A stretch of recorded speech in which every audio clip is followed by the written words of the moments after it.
نحمدہ و نصلی علی رسولہ الکریم اما بعد فاعوذ باللہ من الشیطان الرجیم بسم اللہ الرحمن الرحیم رب اشرح لی صدری ویسر لی امری واحلل عقدۃ من لسانی یفقہوا قولی۔ اللہ پاک کے مبارک نام سے تیسرے پارے کا آغاز کرتے ہیں۔ تیسرے پارے کا پہلا رکوع ہے۔ رکوع کا موضوع ہے رسول ہمارے محسن۔ مین پوائنٹس ہیں اس رکوع کے۔ رسولوں کے مراتب ہیں۔ اختلاف اللہ کی مشیت کے مطابق ہو رہا ہے۔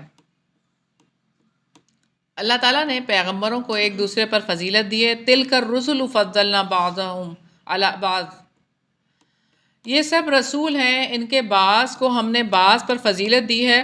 ان میں سے کچھ ہیں جن پر سے اللہ تعالیٰ نے کلام کیا ہے، اور بعض کو اس نے درجات میں بلند کیا، اور ہم نے عیسیٰ ابن مریم کو واضح نشانیاں دیں، اور ہم نے روح پاک کے ساتھ اس کو قوت عطا کی۔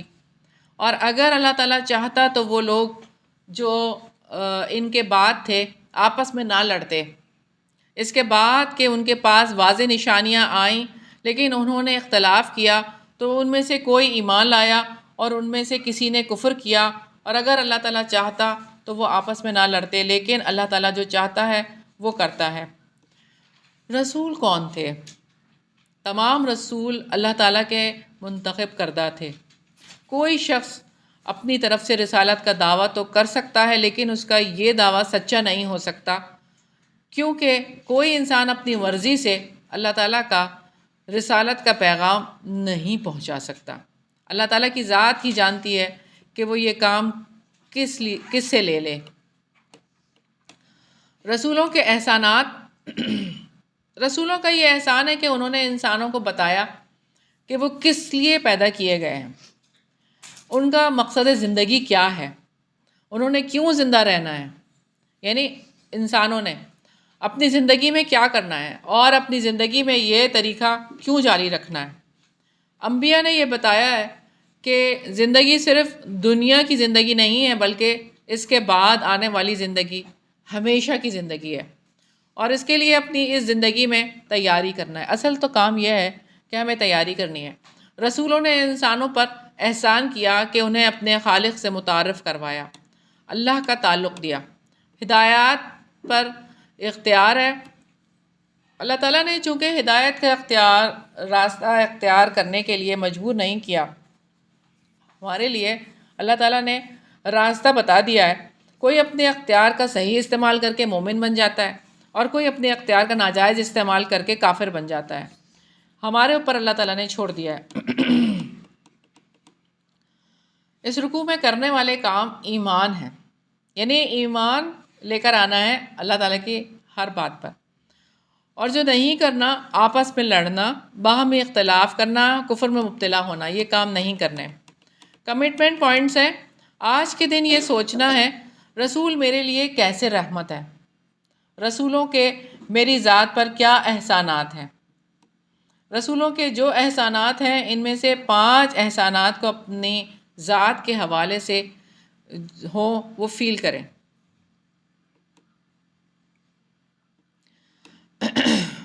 رکوع نمبر 2 ہے اللہ کی راہ میں خرچ کرنا۔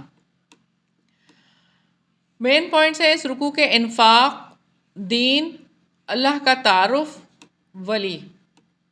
حساب کتاب کا دن آنے سے پہلے مال خرچ کرو۔ یا ایھا الذین آمنوا انفقوا مما رزقناکم من قبل ان یأتی یوم لا بیع فیہ ولا خلۃ ولا شفاعۃ والکافرون ھم الظالمون۔ اے لوگو جو ایمان لائے ہو، اس میں سے خرچ کرو جو ہم نے تمہیں رزق دیا ہے، اس سے پہلے کہ وہ دن آئے جس میں نہ کوئی تجارت ہوگی اور نہ کوئی دوستی اور نہ کوئی سفارش، اور کافر ہی ظالم ہیں۔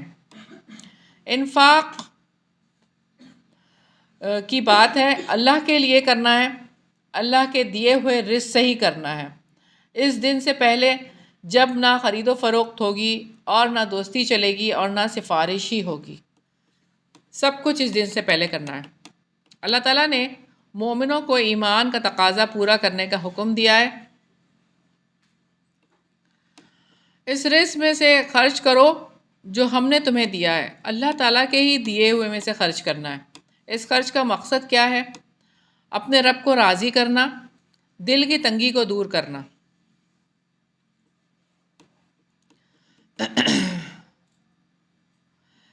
انفاق کا مقصد ہے، شریعت میں مقصد دین کی حفاظت ہے، یعنی ہمارا دین محفوظ ہوگا۔ دین کی حفاظت چند لوگوں کا کام نہیں ہے، اس دین کی حفاظت کرنا ہر مسلمان کے لیے ضروری ہے، اور دین کی حفاظت کے لیے اپنا شیئر، اپنا حصہ ضرور ڈالنا ہے۔ حصہ کیسے ڈالا جا سکتا ہے؟ اللہ تعالیٰ کے دیے ہوئے علم کی ترویج اور اشاعت کے لیے مال لگا کر، اس علم کی ترویج اور اشاعت کے لیے اپنی صلاحیتیں لگا کر، اصلاح کے لیے جہاں جہاں جو کوششیں کی جا رہی ہیں ان میں اپنا حصہ ڈال کر۔ سیدنا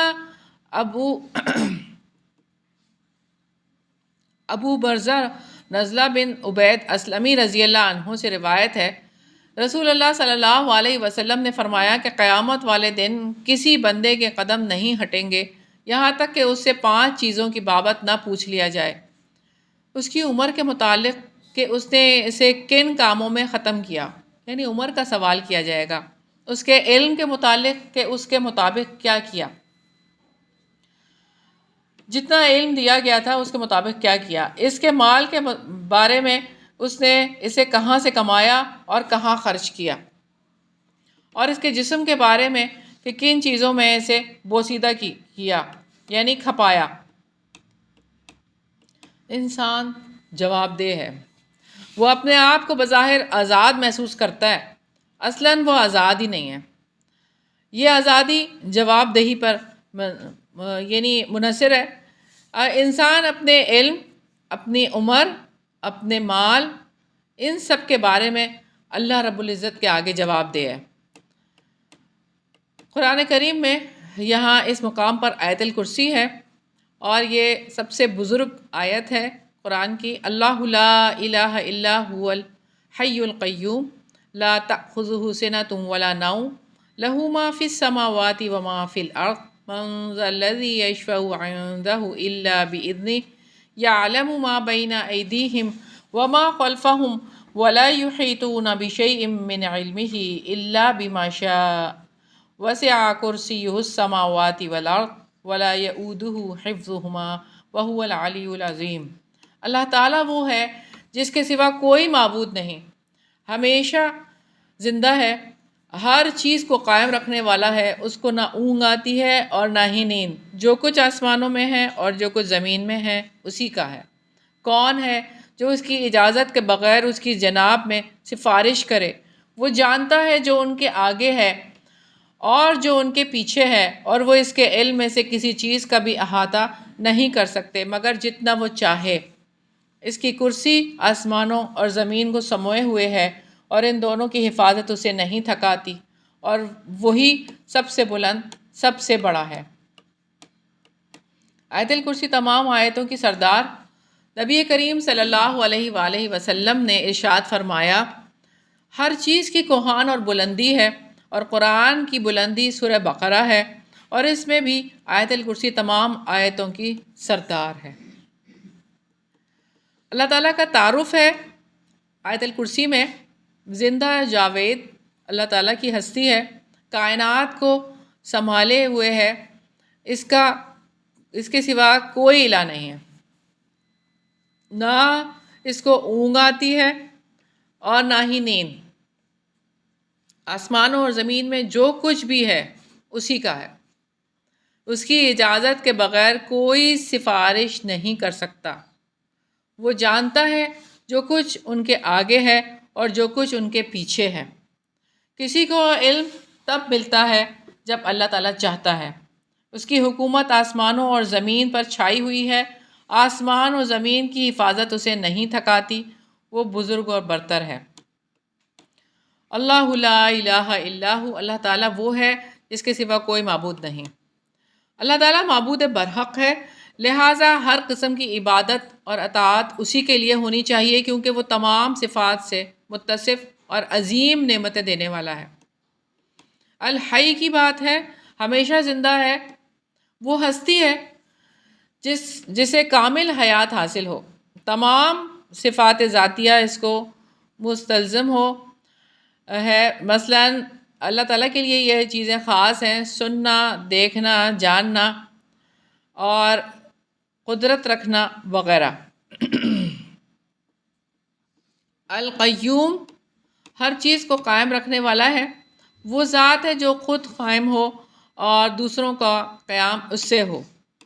من ذا الذی یشفع عندہ الا باذنہ، کون ہے جو اس کی اجازت کے بغیر اس کی جناب میں سفارش کرے؟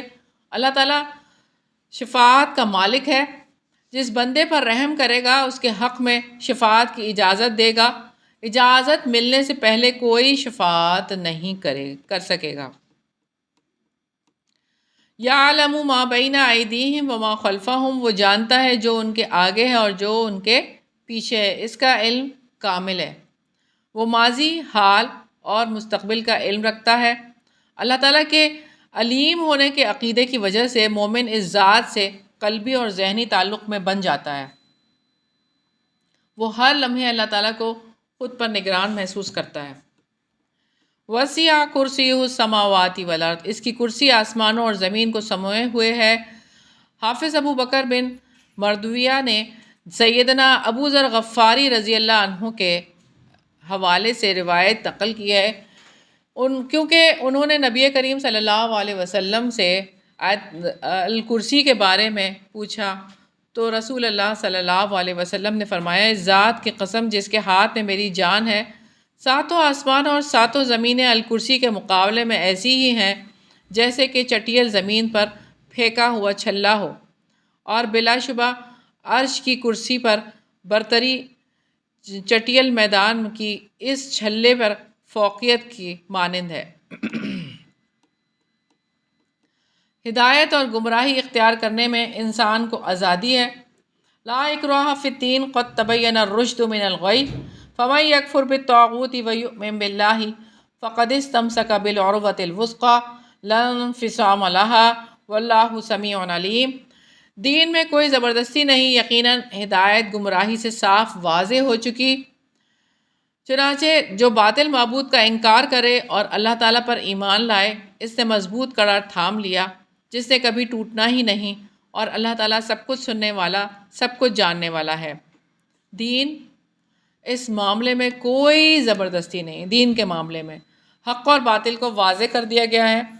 دین قبول کرنے کے لیے طاغوت کا انکار کرنا پڑتا ہے۔ دین قبول کرنے والا مضبوط سہارا تھام لیتا ہے جو ٹوٹنے والا نہیں۔ ہاں، دین لانے کے بعد پھر ساری پابندیاں ہوتی ہیں اور اس پر عمل کرنا فرض ہو جاتا ہے۔ فَمَن يَكْفُرْ بِالطَّاغُوتِ وَيُؤْمِن بِاللَّهِ، چنانچہ جو باطل معبود کا انکار کرے اور اللہ تعالیٰ پر ایمان لائے۔ جو شخص اللہ تعالیٰ کے تمام شریکوں، بتوں اور تمام معبودان باطلہ کو ترک کر دے جن کی عبادت کی شیطان دعوت دیتا ہے، اللہ تعالیٰ کی توحید کو اختیار کرے، صرف اور صرف اس کی عبادت کرے، صدق دل سے اس بات کی گواہی دے کہ اس کے سوا کوئی معبود نہیں۔ اللہ تعالیٰ ایمان والوں کا دوست ہے۔ اللہ ولی الذین آمنوا، اللہ تعالیٰ ان لوگوں کا دوست ہے جو ایمان لائے اور ان کو اندھیروں سے نکال کر روشنی کی طرف لاتا ہے، اور جن لوگوں نے کفر کیا ان کے دوست باطل معبود ہیں، وہ ان کو روشنی سے نکال کر تاریکیوں کی طرف لے جاتے ہیں، یہی لوگ جہنمی ہیں اور اس میں ہمیشہ رہنے والے ہیں۔ ولی کون ہوتا ہے؟ اہل ایمان کا ولی اللہ تعالیٰ ہے، تاریکیوں سے روشنی میں لاتا ہے۔ کافروں کے ولی طاغوت ہیں، روشنی سے تاریکیوں میں لے جاتے ہیں۔ ایمان والوں کی اللہ تعالیٰ سے دوستی، اللہ ولی الذین آمنوا، اللہ تعالیٰ ان لوگوں کا دوست ہے جو ایمان لائے، وہ رب سے محبت رکھتے ہیں، اس کے ساتھ کسی کو شریک نہیں ٹھہراتے، وہ ان لوگوں سے محبت کرتے ہیں جن سے اللہ تعالیٰ محبت کرتا ہے. جو اللہ تعالیٰ سے محبت کرتے ہیں وہ اللہ تعالیٰ کے دشمنوں سے دشمنی رکھتے ہیں. اللہ تعالیٰ کو اپنا ولی بنا لیں. اس رکوع میں کرنے والے کام ہے اللہ کی راہ میں خرچ کرنا، یعنی انفاق، طاغوت کا انکار کرنا، اللہ پر ایمان لانا. جو کرنے سے منع کیا گیا، کفر کی روش اختیار کرنا، طاغوت کو اپنا ولی بنانا. کمٹمنٹ پوائنٹ سے آیت الکرسی پڑھنے کو اپنی عادت بنانا ہے. صبح و شام ہر فرض نماز کے بعد شعوری طور پر اللہ کی صفات پر غور کرتے ہوئے پڑھنی ہے. اور کچھ کمٹمنٹ پوائنٹ ہے، کچھ نہ کچھ روزانہ خرچ کرنا ہے. ماہانہ خرچ، دینی ضروریات کے لیے خرچ کا پروگرام بنانا ہے انشاءاللہ. رکوع نمبر 3 ہے کائنات کے حقائق. اللہ تعالیٰ کی ذات، زندگی، موت کے بعد کے ثبوت کے لیے 3 واقعات پیش کیے گئے ہیں. اس رکوع کے مین پوائنٹس ہیں: نمرود، تباہ شدہ بستی، سیدنا ابراہیم علیہ السلام. نمرود کے دربار میں سیدنا ابراہیم علیہ السلام نے رب کا تعارف کروایا.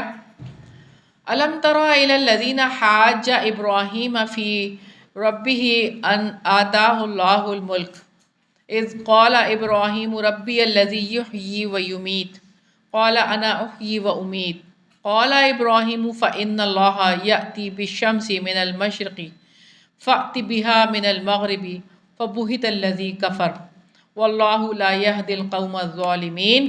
کیا آپ نے اس کو نہیں دیکھا جس نے ابراہیم سے اس کے رب کے بارے میں جھگڑا کیا؟ یہ کہ اللہ تعالیٰ نے اسے حکومت دی تھی. جب ابراہیم نے کہا میرا رب تو وہ ہے جو زندگی دیتا ہے اور موت دیتا ہے، اس نے کہا میں بھی زندگی دیتا ہوں اور موت دیتا ہوں. ابراہیم نے کہا اللہ تعالیٰ تو بلا شبہ سورج کو مشرق سے لاتا ہے، پھر تم اس کو مغرب سے نکال لاؤ. تو وہ حیران رہ گیا جس نے کفر کیا، اور اللہ تعالیٰ ظالم لوگوں کو ہدایت نہیں دیتا. نمرود سیدنا ابراہیم علیہ السلام سے اس کے رب کے بارے میں اس نے جھگڑا کیا. جھگڑا یہ تھا کہ تیرا رب کون ہے؟ ابراہیم علیہ السلام کا جواب یہ تھا کہ رب زندہ کرتا ہے اور مارتا ہے. نمرود نے کہا میں بھی زندہ کرتا ہوں اور مارتا ہوں. سیدنا ابراہیم علیہ السلام نے دلیل دی کہ اللہ تعالیٰ سورج کو مشرق سے نکالتا ہے، پھر تو اس کو مغرب سے نکال کر دکھا دے.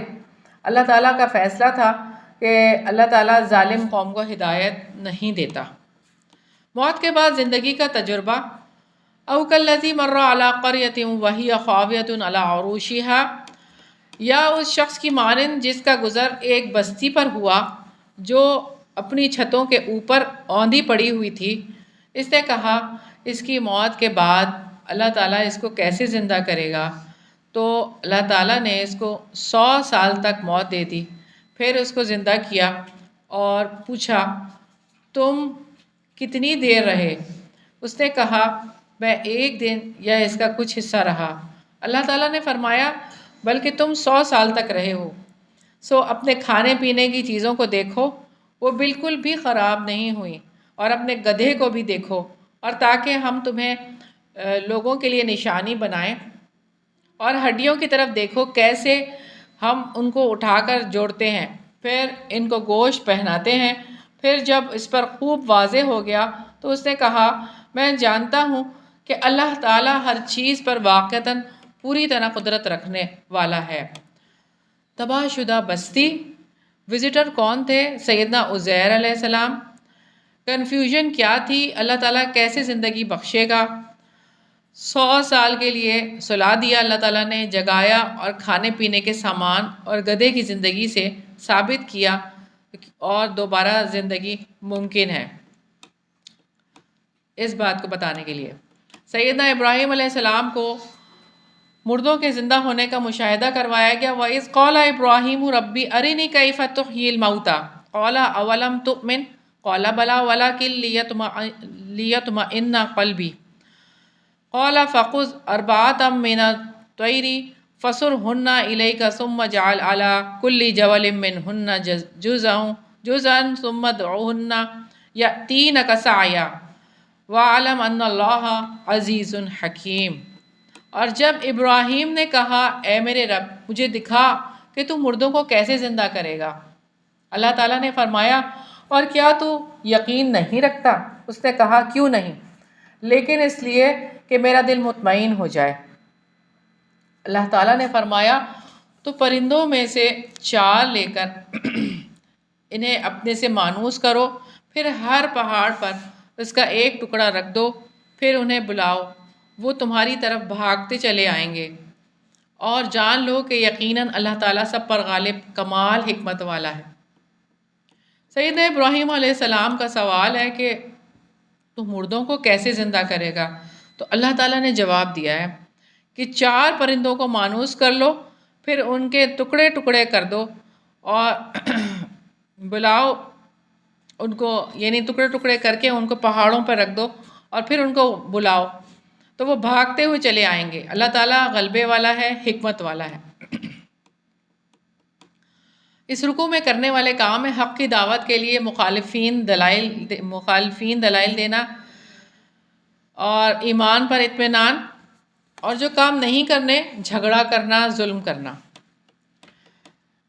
اس رکوع میں کمٹمنٹ پوائنٹس ہیں: دعوت دینے کے لیے بہترین طریقے، انبیاء کے طریقے دعوت کو اپنانا، مناظرہ طریقہ اختیار نہیں کرنا، مخالفین کو اپنا حریف نہیں سمجھنا، سوالوں کا جواب تسلی بخش طریقے سے دینا، فطرت انسانی کو سمجھنے کی کوشش کرنی ہے، دعوت دیتے ہوئے کائنات کی گواہی پیش کرنی ہے۔ کمٹمنٹ پوائنٹس ہیں: شکر کا مزاج پیدا کرنا ہے، دنیا کو اپنے لیے ایمانی رزق کا دسترخوان بنانا ہے انشاءاللہ تعالی۔ رکوع نمبر 4 ہے انفاق فی سبیل اللہ کی مثالیں اور انفاق کے آداب۔ اس رکوع کے مین پوائنٹس ہیں مثالیں، انفاق کے آداب۔ اللہ تعالیٰ کے راستے میں خرچ کرنے کا اجر ہے۔ مثل الذین ينفقون اموالهم فی سبیل اللہ، جو اپنے مال اللہ تعالیٰ کی راہ میں خرچ کرتے ہیں، ان کی مثال ایک دانے جیسی ہے جو 7 خوشے اگاتا ہے، ہر خوشے میں 100 دانے ہیں، اور اللہ تعالیٰ جس کے لیے چاہتا ہے کئی گنا بڑھاتا ہے، اور اللہ تعالیٰ بڑی وسعت والا، سب کچھ جاننے والا ہے۔ انفاق فی سبیل اللہ، جو اپنے مال اللہ تعالیٰ کی راہ میں خرچ کرتے ہیں، ان کی مثال ایک دانے جیسی ہے جس کو بونے سے 7 بالیاں نکلیں اور ہر بالی میں 100 دانے ہوں۔ اللہ تعالیٰ کو دیں گے تو کتنا زیادہ ریوارڈ ہے کہ اللہ تعالیٰ یہاں بتا رہے ہیں کہ انفاق فی سبیل اللہ، اور انفاق فی سبیل اللہ میں جتنا خلوص ہوگا اسی کے مطابق اس کا اجر بھی بہت زیادہ ہوگا۔ انفاق کا اجر کیسے بڑھتا ہے؟ جو اللہ تعالیٰ کی رضا کے لیے ہو، جو اخلاص کے ساتھ کیا جائے، یعنی خلوص دل سے اللہ کے لیے صرف کرنا۔ سیدنا خریم بن فاتق رضی اللہ عنہ روایت کرتے ہیں، رسول اللہ صلی اللہ علیہ وسلم نے فرمایا، جو شخص اللہ تعالیٰ کے راستے میں خرچ کرتا ہے اس کے لیے 700 گنا اجر لکھ دیا جاتا ہے، 700 گنا، اور اس سے زیادہ بھی جتنا بھی آپ کریں اس پہ اللہ تعالیٰ ملٹیپلائی کرتے چلے جاتے ہیں۔ اللہ تعالیٰ بے خبر نہیں ہے، ایسا نہیں کہ اسے معلوم ہی نہ ہو کہ کون دگنے اور چوگنے ثواب کا مستحق ہے، وہ خوب جانتا ہے اور پورا پورا اجر دے گا۔ اللہ سے تو کوئی چیز چھپی ہوئی نہیں ہے۔ وہ جو اپنے مال اللہ تعالیٰ کے راستے میں خرچ کرتے ہیں، پھر جو انہوں نے خرچ کیا اس کے پیچھے نہ کسی طرح کا احسان جتلانا لاتے ہیں اور نہ ہی کوئی تکلیف پہنچانا، ان کے لیے ان کا اجر ان کے رب کے پاس ہے، اور ان پر نہ کوئی خوف ہوگا اور نہ وہ غمگین ہوں گے۔ احسان نہ جتلانے سے کیا مراد ہے؟ احسان جتلانے سے مراد ہے کہ جس پر صدقہ کیا ہو اس پر صدقے کی تعداد وغیرہ کا ذکر کیا جائے، یعنی بار بار اس کو یہ بات یاد دلائی جائے کہ میں نے تمہارے ساتھ یہ کیا، میں نے یہ کیا، میں نے یہ کیا، تاکہ اپنی بڑائی ثابت کی جائے۔ تو اللہ تعالیٰ نے اس چیز سے منع فرمایا اور یہ بھی بتایا کہ احسان جتلانا گھٹیا، ناپسندیدہ اور مکروہ کام ہے۔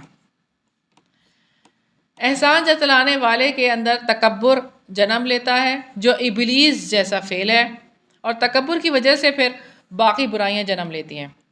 سیدنا ابو ذر رضی اللہ عنہ سے روایت ہے کہ نبی کریم صلی اللہ علیہ وسلم نے فرمایا کہ 3 آدمی ایسے ہیں کہ جن سے اللہ تعالیٰ قیامت کے دن بات نہیں کرے گا، اور نہ ہی ان کی طرف نظر رحمت سے دیکھے گا، اور نہ انہیں گناہوں سے پاک کرے گا، اور ان کے لیے دردناک عذاب ہے۔ سیدنا ابو ذر رضی اللہ عنہ کہتے ہیں کہ آپ صلی اللہ علیہ وسلم نے 3 بار فرمایا،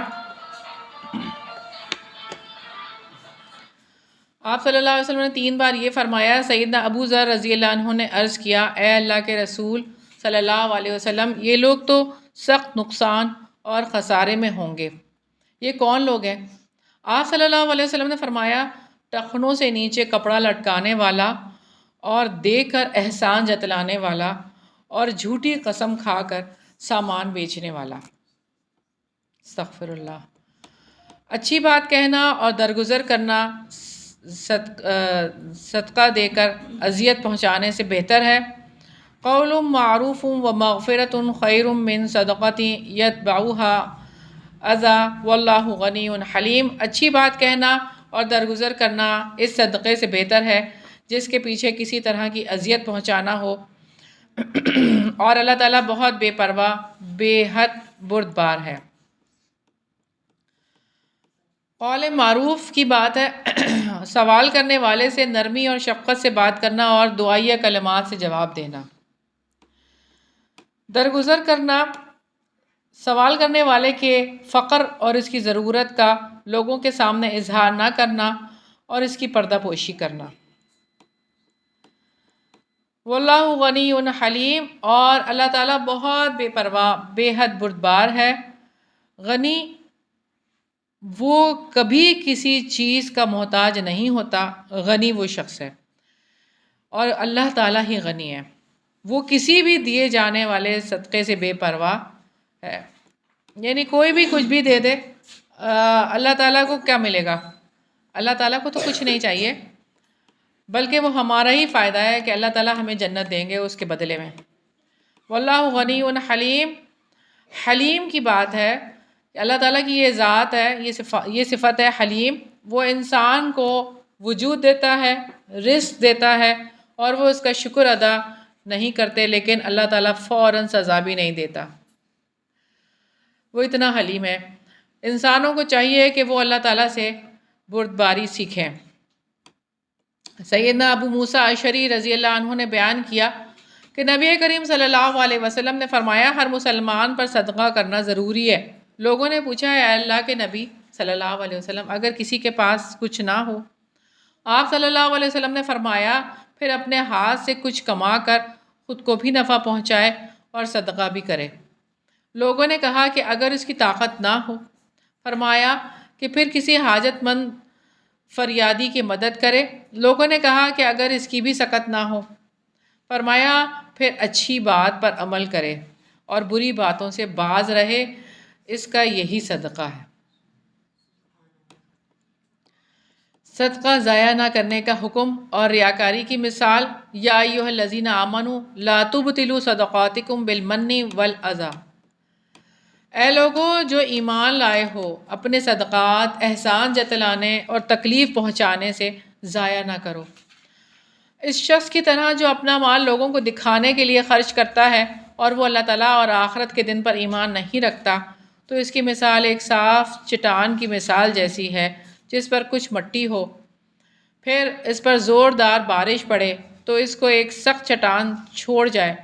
جو انہوں نے کمایا اس میں سے کسی چیز پر وہ قدرت نہیں رکھیں گے، اور اللہ تعالیٰ کافروں کو ہدایت نہیں دیتا۔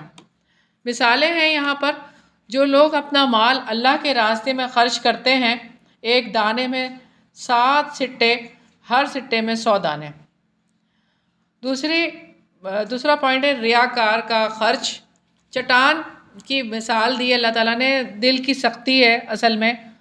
ہر مٹی کی تہ جو ہے وہ ظاہری دینداری ہے، یعنی جو چٹان کے اوپر مٹی کی تہ ہے. بارش سے صدقہ یعنی مراد ہے بارش صدقہ ہے، مٹی بہہ جاتی ہے اس کی وجہ سے. نیت کی خرابی سامنے آ گئی، یعنی جب چٹان ہے، چٹان کے اوپر ہلکی سی مٹی آ گئی ہے تو یہ کیا ہے؟ یہ ریاکار کا خرچ ہے.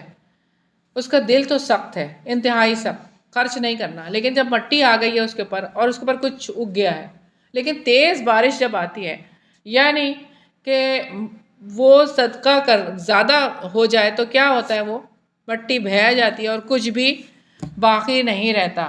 یعنی اس کا دینا بھی اللہ تعالیٰ قبول نہیں کریں گے. بالکل ایسے ہی ہے جیسے کہ وہ چٹیل وہ میدان یعنی چٹان ہے صاف. انفاق کے آداب بتائے گئے ہیں کہ احسان نہ جتائیں، تکلیف نہ دیں، ریاکاری نہ کریں. اللہ تعالیٰ اپنی آیات اس لیے بیان کرتا ہے شاید کہ تم غور و فکر کرو. صدقے کا ثواب ضائع کیسے ہوتا ہے؟ جس دل کے اندر ایمان کی تازگی نہیں ہوتی، وہ چاہتا ہے کہ اپنی نیکی کا اظہار کرے. اس طرح وہ دکھاوے کے لیے عمل کر کے ریاکاری کرتا ہے، جس میں نہ اللہ تعالیٰ کی رضا کا ارادہ ہوتا ہے اور نہ اس سے اجر و ثواب کی امید ہوتی ہے. ایسا صدقہ صرف مال کا ضیاع ہے جس سے کچھ ہاتھ نہیں آتا. ہاں، نیکی برباد اور گناہ لازم ہو جاتا ہے. رسول اللہ صلی اللہ علیہ وسلم نے فرمایا، جس نے دکھاوے کی نماز پڑھی اس نے شرک کیا. من صلی یرائی فقد اشرکا، من صام یرائی فقد اشرکا، من تصدق یرائی فقد اشرکا. جس نے دکھاوے کا روزہ رکھا اس نے شرک کیا، اور جس نے دکھاوے کا صدقہ کیا اس نے شرک کیا. اللہ رب العزت نے سورہ فرقان میں فرمایا، وَقَدِمْنَا إِلَىٰ مَا عَمِلُوا مِنْ عَمَلٍ فَجَعَلْنَاهُ هَبَاءً مَنْثُورًا. اور ہم ان کے ہر عمل کی طرف آئیں گے جو انہوں نے کوئی بھی عمل کیا تھا تو ہم اسے اڑتی ہوئی خاک بنا دیں گے. قیامت کے دن انسانوں کے اعمال کو آگ لگ رہی ہوگی، نیک اعمال خاک کی طرح ہو جائیں گے. آج ارادہ کر لیں ہمیشہ اللہ تعالیٰ کی رضا کے لیے نیک جذبے کے ساتھ اللہ تعالیٰ کی راہ میں خرچ بھی کرنا ہے اور دیگر نیک اعمال انجام بھی دینے ہیں انشاءاللہ. رضا الہی اور ثابت قدمی کے لیے خرچ کرنے کی مثال ہے، اور ان لوگوں کی مثال جو اللہ تعالیٰ کی رضا کی تلاش میں اور اپنے دلوں میں پختگی پیدا کرنے کے لیے خرچ کرتے ہیں. ان کی مثال ایک ایسے باغ کی مثال کی طرح ہے جو کسی اونچی جگہ پر ہو. اسے زور کی بارش پہنچے تو وہ اپنا پھل 2 گنا لائے. پھر اگر اسے زور کی بارش نہ بھی پہنچے تو کچھ شبنم ہی کافی ہے، اور جو کچھ تم کرتے ہو اللہ تعالیٰ اس کو خوب دیکھنے والا ہے. یہاں پر مثال ہے اللہ کی رضا کے لیے خرچ کرنے کی. اونچی جگہ پر باغ ایمان سے بھرا ہوا دل ہے. زور کی بارش شدید نیکی کی خواہش ہے. جو شدید نیکی کی خواہش سے کیا گیا خرچ ہے، 2 گنا پھل ہلکی پھوار سے بھی فائدہ ہے. یعنی جب وہ خرچ کرتا ہے چاہے وہ تھوڑا ہی خرچ کرے، لیکن وہ اللہ تعالیٰ کیسے قبول کرتے ہیں کہ اس سے بہت زیادہ جو ہے وہ منافع کماتا ہے. وہ صدقہ مومن کو ایمان پر جماتا ہے، ثابت قدمی لاتا ہے. نیک عمل کر کے برائیاں کرنے والے کی مثال ہے، اَیَوَدُّ أَحَدُكُمْ أَن تَكُونَ لَهُ جَنَّةٌ مِّن نَخِیلٍ وَأَعْنَابٍ تَجْرِی مِن تَحْتِہَا الْأَنْہَارُ. کیا تم میں سے کوئی یہ پسند کرتا ہے کہ اس کے لیے کھجوروں اور انگوروں کا ایک باغ ہو جس کے نیچے سے نہریں بہتی ہوں، اس کے لیے اس میں ہر قسم کے پھل ہوں، اور اس تک بڑھاپا آ پہنچے اور اس کے کمزور بچے ہوں، پھر اس کو ایسا بگولا آ پہنچے جس میں آگ بھی ہو تو وہ جل جائے. اسی طرح اللہ تعالیٰ تمہارے لیے کھول کر آیات بیان کرتا ہے تاکہ تم غور و فکر کرو. نیک عمل کر کے برائیاں کرنے والے کی مثال ہے. اس آیت کا شان نزول ہے سیدنا عبید بن عمیر رضی اللہ عنہ کہتے ہیں کہ ایک دن سیدنا عمر رضی اللہ عنہ نے نبی صلی اللہ علیہ وآلہ وسلم کے اصحاب سے دریافت کیا کہ آپ لوگ جانتے ہو یہ آیت کس سلسلے میں نازل ہوئی ہے؟ کیا تم میں سے کوئی یہ پسند کرتا ہے کہ اس کا ایک باغ ہو؟ سب نے کہا کہ اللہ تعالیٰ زیادہ جاننے والا ہے۔ یہ سن کر سیدنا عمر رضی اللہ عنہ بہت خفا ہو گئے اور کہا صاف جواب دیں کہ آپ لوگوں کو اس سلسلے میں کچھ معلوم ہے یا نہیں۔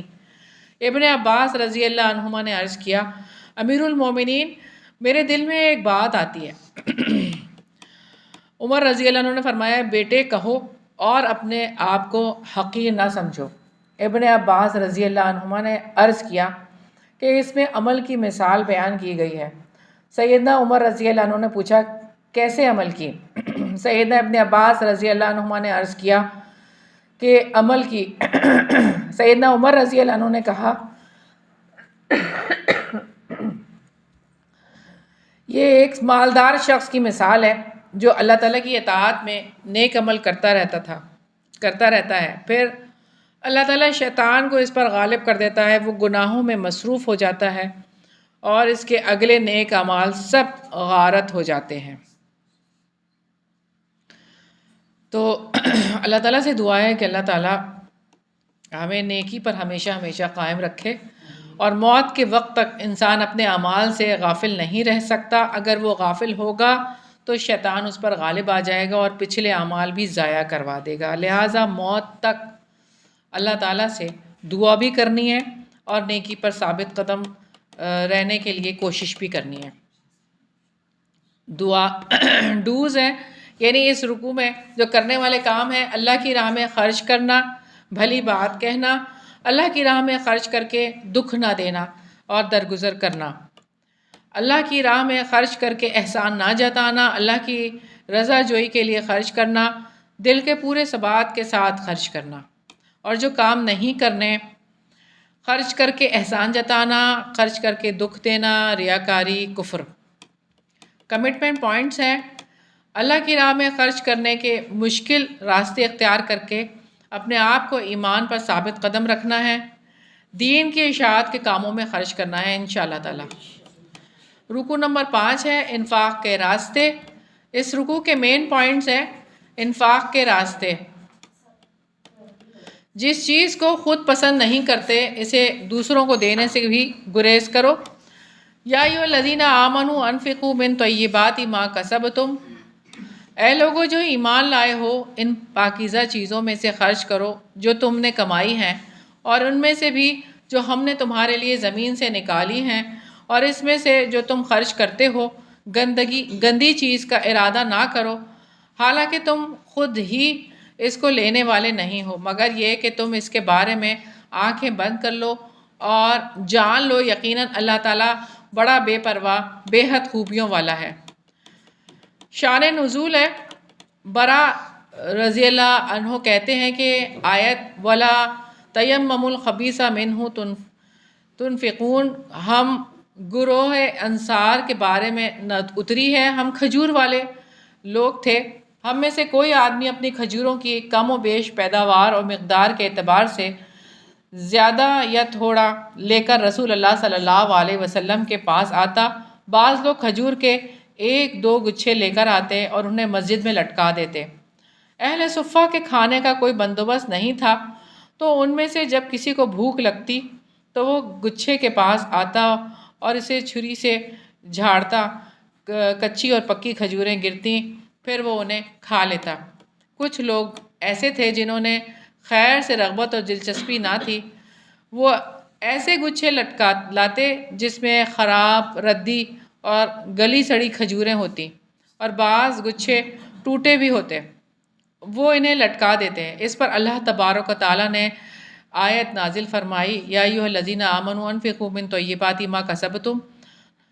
لوگوں نے کہا کہ اگر تم میں سے کسی کو ویسا ہی ہدیہ دیا جائے جیسا دین سے بیزار لوگوں نے رسول اللہ صلی اللہ علیہ وسلم کو دیا تو وہ اسے نہیں لے گا، اور لے گا بھی تو منہ موڑ کر۔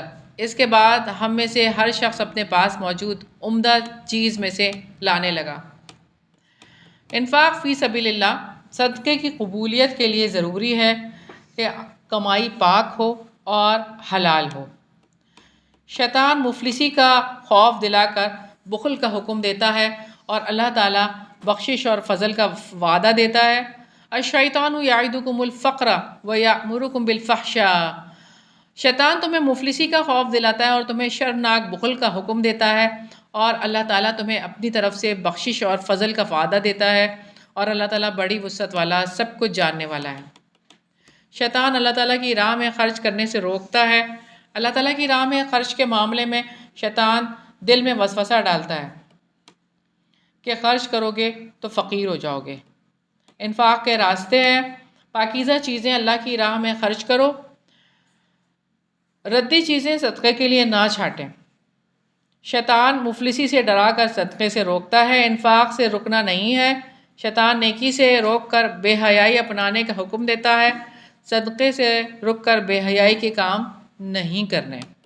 انفاق کے راستے، انفاق کرنے پر دل کی آمادگی حکمت ہے جو بہت بڑی دولت ہے۔ ہر نفقہ و نظر صدقہ ہے جو اللہ کے لیے ہو۔ اللہ کے لیے جو بھی کریں گے وہ کیا ہے؟ صدقہ ہے۔ ظاہر کر کے صدقات دیے جا سکتے ہیں حالانکہ حالات کی ضرورت پر، چھپا کر دینے سے برائیاں محو ہو جاتی ہیں۔ انفاق کرنے میں انسان کا اپنا بھلا ہے، اس کا پورا اجر انسان کو ملے گا۔ انفاق کے مستحقین دین کے خدمتگار ہیں۔ اللہ تعالیٰ جسے چاہتے ہیں حکمت عطا کرتے ہیں۔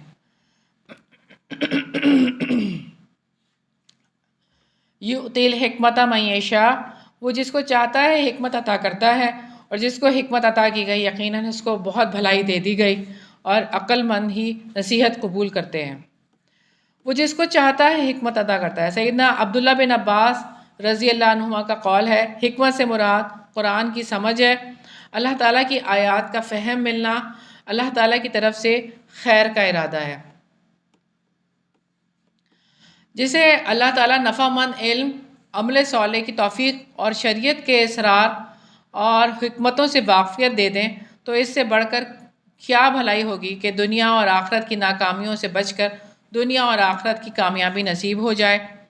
نفع مند علم، عمل صالح کی توفیق، یہ نعمت اللہ تعالیٰ خاص بندوں کو عطا فرماتے ہیں، یہ انبیاء کا ورثہ ہے۔ انسان جو کچھ خرچ کرتا ہے یا نظر مانتا ہے اللہ تعالیٰ اس کو جانتا ہے، اور جو بھی تم خرچ کرو، کوئی خرچ یا جو بھی نظر مانو کوئی نظر، تو بلا شبہ اللہ تعالیٰ اس کو جانتا ہے، اور ظالموں کا کوئی مددگار نہیں۔ اللہ تعالیٰ کی راہ میں خرچ کیا جانے والا مال نہایت بلند درجات تک لے جاتا ہے، یہ سمجھ مل جانا بہت بڑی بات ہے۔ نظر یعنی منت ماننا، آدمی اپنی کسی مراد کے بر آنے پر کوئی ایسا نیک کام صدقہ کرنے کا اللہ تعالیٰ سے عہد کرے جو اس کے ذمے فرض نہ ہو۔ چھپا کر صدقہ دینا بہتر ہے۔ اگر تم صدقہ ظاہر کرو تو کیا ہی اچھا ہے، اور اگر تم اسے چھپاؤ اور انہیں ضرورت مندوں کو دو تو وہ تمہارے لیے بہت زیادہ بہتر ہے، اور وہ اللہ تعالیٰ تمہاری کچھ برائیاں تم سے دور کر دے گا، اور جو بھی تم کرتے ہو اللہ تعالیٰ اس سے پوری طرح باخبر ہے۔ اگر تم صدقات ظاہر کرو تو کیا ہی اچھا ہے، جو صدقہ فرض ہو اس کو اعلانیہ ظاہر کر کے دینا افضل ہے۔ خفیہ صدقہ بھی ہے۔ رسول اللہ صلی اللہ علیہ وسلم نے فرمایا کہ خفیہ صدقہ کرنا باری تعالیٰ کے غضب کو بجھا دیتا ہے۔ یہ چھپا کر کسی کو کچھ دینا، نیک نیتی اور اخلاص کے ساتھ تمہارے صدقے پر پورا پورا اجر دیا جائے گا۔ لیس علیک ھداھم ولکن اللہ یہدی من یشاء وما تنفقوا من خیر فلانفسکم، ان کو ہدایت دینا آپ کا ذمہ نہیں ہے، لیکن اللہ تعالیٰ جسے چاہتا ہے ہدایت دیتا ہے، اور خیر میں سے جو کچھ تم خرچ کرو گے وہ تمہارے ہی لیے ہے، اور تم اللہ تعالیٰ کی رضا کی طلب میں خرچ کرتے ہو، اور خیر میں سے جو کچھ تم خرچ کرو گے اس کا پورا پورا بدلہ تمہیں دیا جائے گا، اور تم پر ظلم نہیں کیا جائے گا۔ صدقات علم حاصل کرنے والوں کے لیے ہیں۔ کل بھی جو حصول علم کے لیے جو لوگ آتے تھے اپنے کاروبار سے، اپنی تجارت سے کٹ جاتے تھے، کیونکہ علم کے حصول کی وجہ سے انہیں اتنا موقع نہیں ملتا تھا، ان کے لیے اللہ تعالیٰ نے توجہ دلائی ہے۔ آج بھی لوگ علم کی خاطر اپنا گھر بار چھوڑ کر اپنی مصروفیات ترک کر کے آتے ہیں، ان کے لیے خرچ کرنا اللہ تعالیٰ کا حکم ہے۔ دین کی تعلیم کے لیے جو خرچ کیا جائے وہ بہت زیادہ اجر کا باعث ہے، صدقہ جاریہ کے کاموں میں سے ہے۔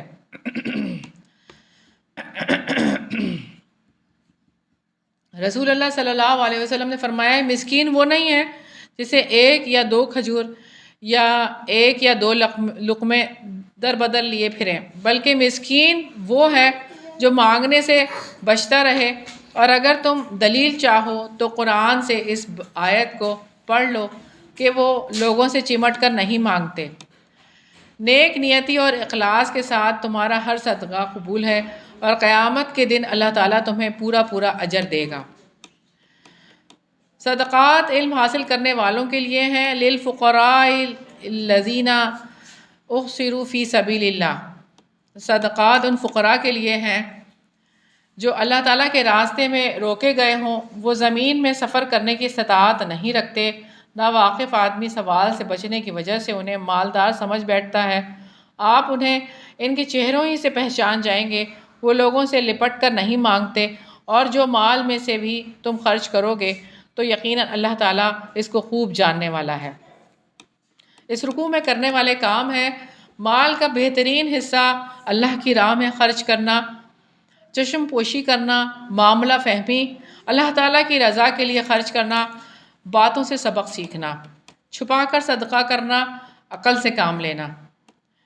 اس رکوع میں نہیں کرنے والے کام ہے اللہ تعالیٰ کے راستے میں دینے کے لیے بری چیزیں چھانٹنے کی کوشش کرنا، مفلسی سے ڈرنا، بے حیائی کے کام کرنا، ظلم کرنا۔ کمٹمنٹ پوائنٹس ہیں، اللہ تعالیٰ کو اپنا اور اپنے آپ کو اللہ تعالیٰ کا سمجھنا ہے، اپنی پسند کو اللہ تعالیٰ کی پسند میں ڈھالنا ہے، دین کی خدمت کے لیے خود بھی مال لگانا ہے، ترغیب بھی دلانی ہے انشاءاللہ۔ سبحانک اللہم و بحمدک، نشہد ان لا الہ الا انت، نستغفرک و نتوب الیک۔ السلام علیکم ورحمۃ اللہ وبرکاتہ۔